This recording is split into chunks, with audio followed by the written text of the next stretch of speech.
Good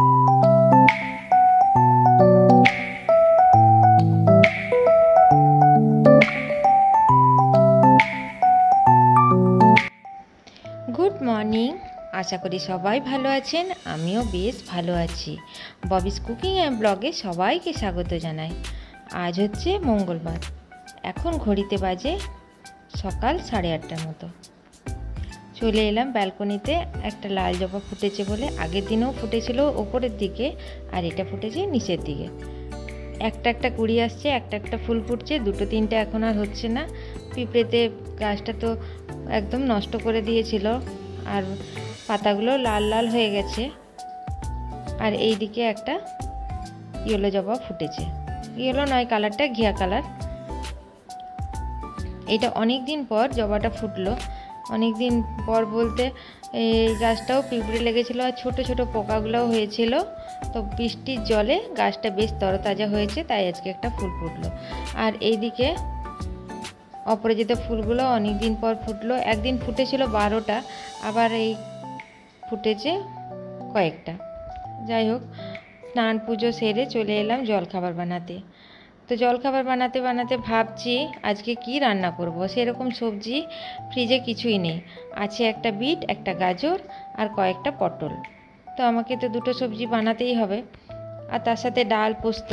তাই মঙ্গলবার দিন নিরামিষ। তো আমি চিন্তা করছি ওই বিট, গাজর আর একটা ছিল আর্ধেকটা ক্যাপসিকাম। তো কি বানাবো ভাবছি, ওই বিট গাজরটা সেদ্ধ করে নেব, দিয়ে বেসন দিয়ে একটু পকোড়ার মতো করে নেব। আর কিছু সকালে ডাল ভিজিয়ে রেখেছি, মটর ডাল আর ছোলার ডাল, অল্প করে ওইটা বেটে কাঁচা লঙ্কা, আদা, কাঁচা লঙ্কা দিয়ে ভাবছি এখন বেটে নেব ডালটা ভিজলে। তো এইদিকে আমার রুটিগুলো হয়ে গেল।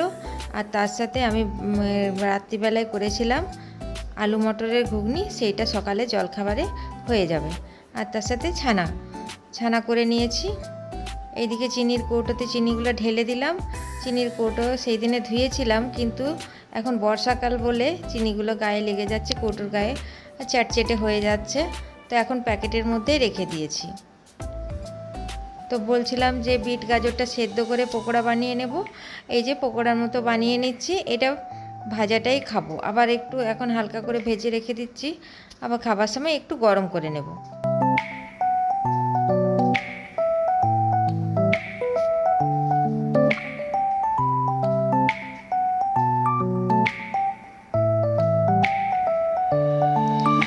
অল্প একটু তেল দিয়েছি, চারদিকে ঘুরিয়ে ঘুরিয়ে পকোড়াগুলো করে নেব।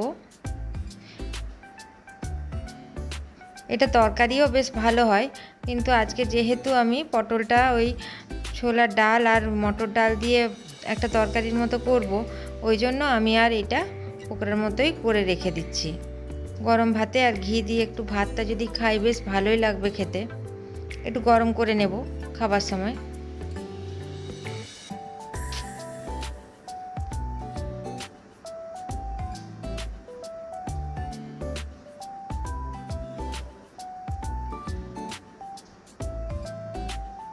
একবারই ভেজে নিলাম লাল লাল করে, অল্প গরম করে নিলেই হবে। আর মাঝখানটা ফাঁকা করে দিলাম, তাহলে তেলটা ঝরে যাবে। আর এই দিকে ডালটা বাটা হয়ে গেছে। ডালটার সাথে দিয়ে দিয়েছিলাম আদা, কাঁচা লঙ্কা, জিরে গুঁড়ো আর অল্প একটু নুন, মানে পরিমাণ মতো নুন আর হলুদ গুঁড়ো। কাঁচা লঙ্কাটা দুটো দিয়েছিলাম, একটু ঝাল ঝাল হবে, খেতে বেশ ভালোই লাগবে। ছোট্ট ছোট্ট করে দিয়ে দিচ্ছি।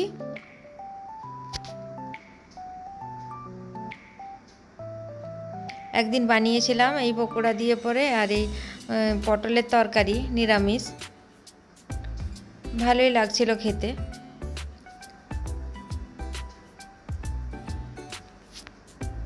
তো ভিডিওটা আর বেশি বড় করব না। আমার এই ছোট্ট ভিডিওটা কোনো জায়গায় কোনো অংশে একটুও যদি ভালো লাগে একটা লাইক দিয়ে দিবেন প্লিজ। কমেন্ট করতে ভুলবেন না। এইদিকে পটলের তরকারিটা হয়ে গেছে, এরপর পকোড়াগুলো মিশিয়ে দেব। এই যে তৈরি হয়ে গেল আজকের রেসিপি। আজ তাহলে এখানেই রাখি বন্ধুরা।